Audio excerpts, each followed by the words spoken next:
Donald Trump is panicking as Vladimir Putin just put him on blast and made a public ultimatum trying to call Donald Trump and Trump's regime out. Putin said that, yes, he is giving intelligence to Iran, but he said that he would stop giving intelligence to Iran to help Iran target American soldiers, kill Americans, and harm American interests so long as the United States cuts off support to Ukraine, Politico reports. Now it's being reported that the U.S. At a military level is rejecting this proposal, although Donald Trump has not commented. But this has left many across the world incredibly nervous that this is a deal that Donald Trump is contemplating. Moscow proposed a quid pro quo, and you know Donald Trump loves quid pro quos to the U.S., although Donald Trump never makes good on his side of the quid pro quo, unless it's Vladimir Putin, under which the Kremlin would stop sharing intelligence information with Iran, such as the precise coordinates of U.S. military assets in the Middle East if Washington ceased supplying Ukraine with intelligence about Russia. Two people familiar with the U.S.-Russia negotiations said that such a proposal was made by Russian envoy Kirill Dmitriev to Donald Trump's envoy Steve Witkoff and his other envoy Jared Kushner during their meeting at the end of last week. It's being reported that the existence of this proposal has sparked major concern among European diplomats who worry Moscow is trying to drive a wedge between Europe and the United States at a critical moment for transatlantic relations, to which Donald Trump posted this morning the following. Again, while this war is raging out of control in the Middle East, Trump attacked NATO. Right, so Putin makes this offer to Trump. Trump's response is to say the following: without the U.S., NATO is a paper tiger. They didn't want to join the fight to stop a nuclear-powered Iran. Now the fight is militarily won with very little danger for them. They complain about the high oil prices they are forced to pay, but don't want to help open the Strait of Hormuz. A simple military maneuver that is the single reason for the high oil prices. So easy for them to do with so little risk. Cowards! And we will remember Donald J. Trump calling NATO and our European allies coward. And right now, the markets are reacting horribly to Donald Trump's abhorrent and unlawful war against Iran. Investors are now betting that the overall U.S. inflation in the next 12 months will surge above 5%. We're now talking about likely interest rate hikes versus lowering interest rates as a result of this disastrous war and the inflation that it's going to cause. I don't think it will be surprising if the price per barrel of oil hits $200. Saudi Arabia is predicting it will be at least $180 per barrel. And Donald Trump continues to panic, as I reported earlier today. Donald Trump is sending more troops for a possible ground, to use Donald Trump's words, excursion, but other people would call it an invasion of Iran, specifically the Karg Island, which is in the northern Persian Gulf, right by the Strait of Hormuz. Donald Trump considering doing a blockade against the Strait of Hormuz, and this as all NATO allies and essentially every country that Donald Trump has reached out to, while Donald Trump has begged like a dog for help after Donald Trump went this war alone with him and Netanyahu without telling anybody that they were going to invade Iran. Now Donald Trump is out there calling NATO cowards. By the way, do you remember just a few days ago, as Carl Quintanilla writes, when Witkoff told Quintanilla on CNBC that Vladimir Putin was not sharing any intel with Iran and that we had to, quote, take him at his word? Take me at my word, everybody. They're not doing it. The issue is this regime is led by total liars.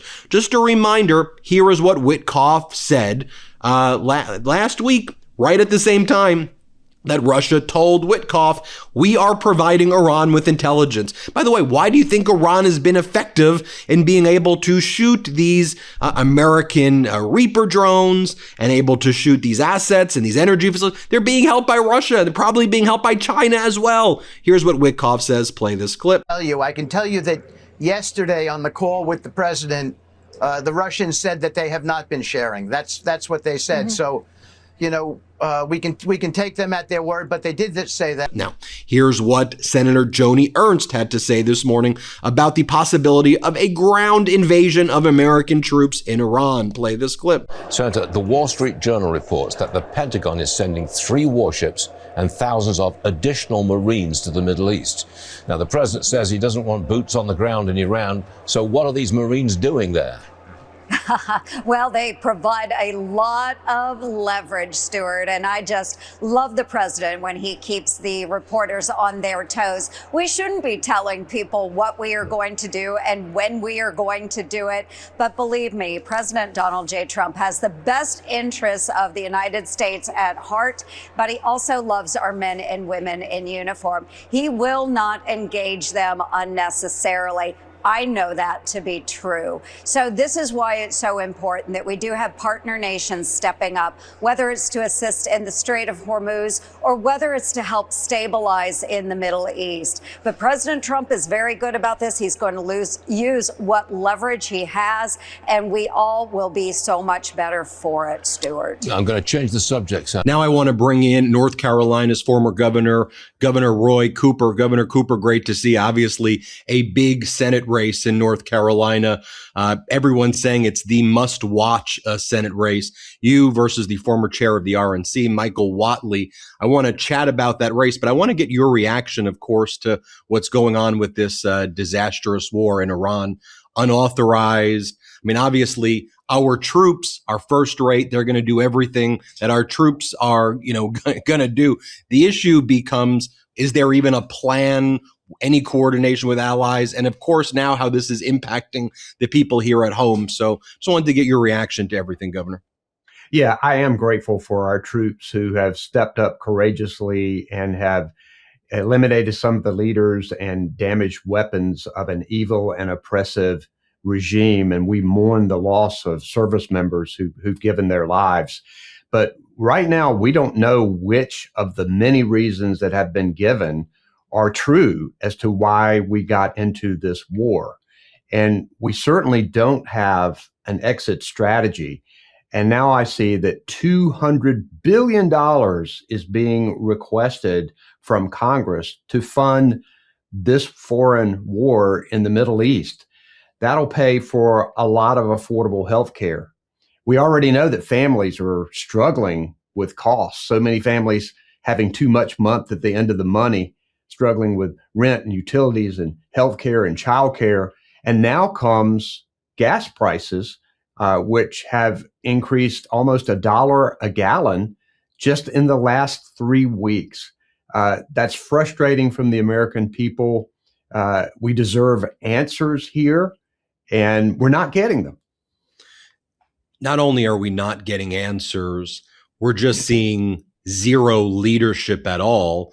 And people like Michael Whatley, who you're running against in that Senate seat, and all of these kind of MAGA Republican senators are just pretending this is normal when Donald Trump says, you know what we're going to do? We're going to remove the sanctions against Russia. While, as I showed in the intro before we did this interview, while Putin is out there saying, if you remove certain sanctions against me, I'll stop providing intelligence to Iran in order to attack American troops. And then Donald Trump's out there pretending that isn't even happening at all. We were floating the idea of removing sanctions against Iranian oil. It just seems like they're winging it, like someone who shows up for a high school project without preparing for it, except this is life and death, war and peace stuff. And he's out there, Trump and all these MAGA Republicans, just setting aside your political party. It looks like amateur hour of amateur hour right now. So my opponent, Michael Whatley, in this race will be nothing but a rubber stamp for Donald Trump. He says what Donald Trump says. He does what Donald Trump wants him to do. So if Donald Trump is in this foreign war, even though he said that he wasn't going to enter such wars, then Michael Whatley is going to be for it. He's also in North Carolina trying to convince the people here that prices are down and that we have defeated inflation and that our economy is great. And the people of North Carolina know that's not true. Michael Whatley has been a partisan Republican Party leader for years.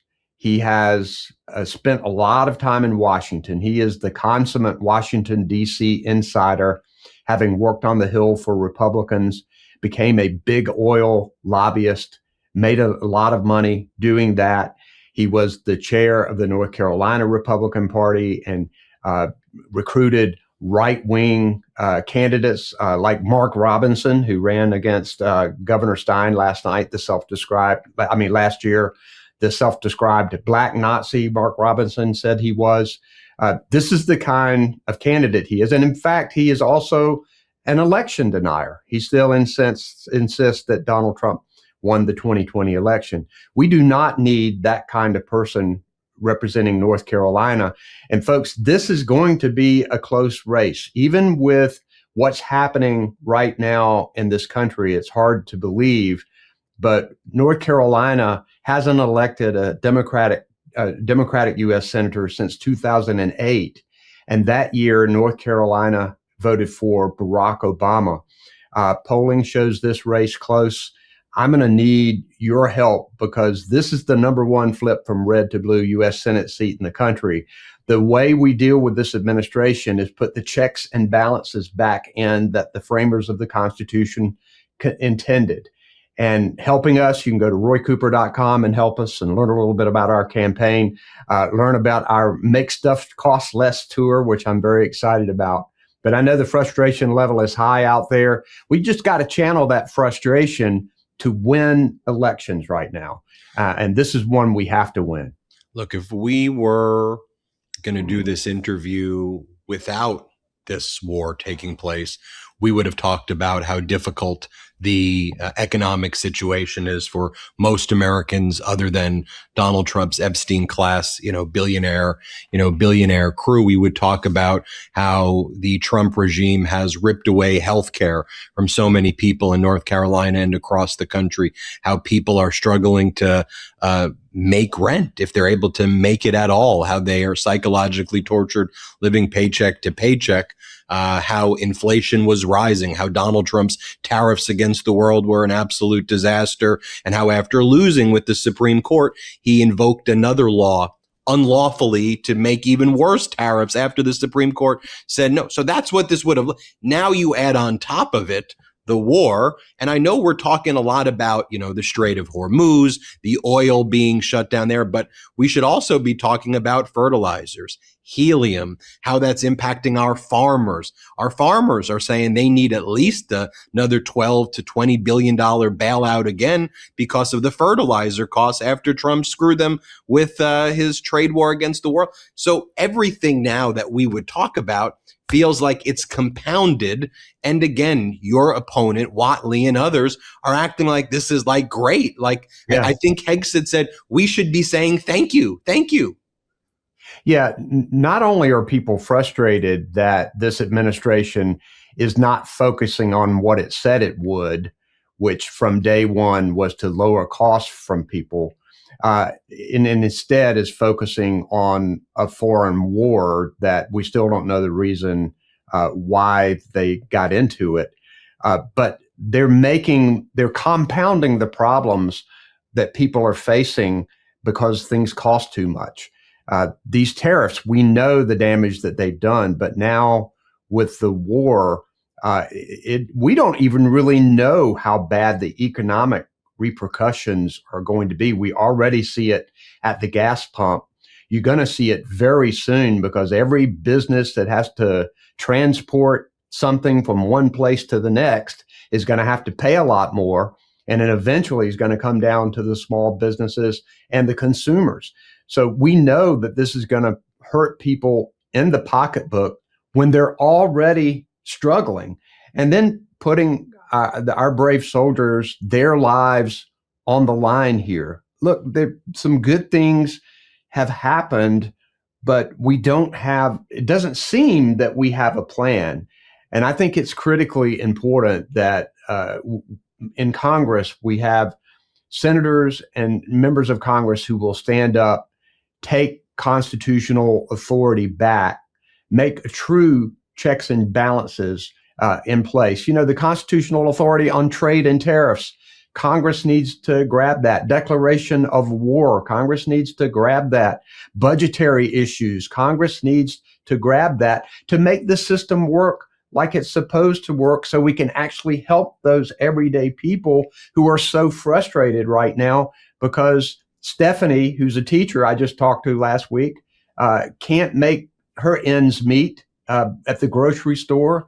Meredith's worried about her child, Vivian, who has cerebral palsy and is covered by Medicaid. This one big, beautiful bill threatens that. Tim, who's a veteran, is having problems with the VA, with the cuts that they have made there. John's a small business guy. He's seen his utility bills go up, both in his place of business and his home. It's so tough for people. This war is making it worse. And we need to elect people to the U.S. Congress, to the U.S. Senate, who are going to understand this and are going to work to take this authority back and really focus on helping those people. Governor Cooper, one more time, where can people learn more about the campaign and where can they reach out to you? You can go to roycooper.com. Remember, guys, this is going to be a tough race. There are going to be hundreds of millions of dollars that are going to come in here to North Carolina, a lot from outside groups directed by Donald Trump to try to defeat me. Trump has put my name a lot in his tweets lately.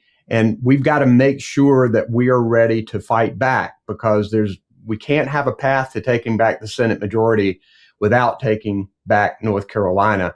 We're ready to do it, but I'm going to need your help, and people go to roycooper.com and help us out. Thank you very much, Governor Roy Cooper, running for that open Senate seat in North Carolina, running against the MAGA Republican extremist Michael Whatley. Thanks, Governor Cooper. Appreciate you. Thank you, Ben. Grateful.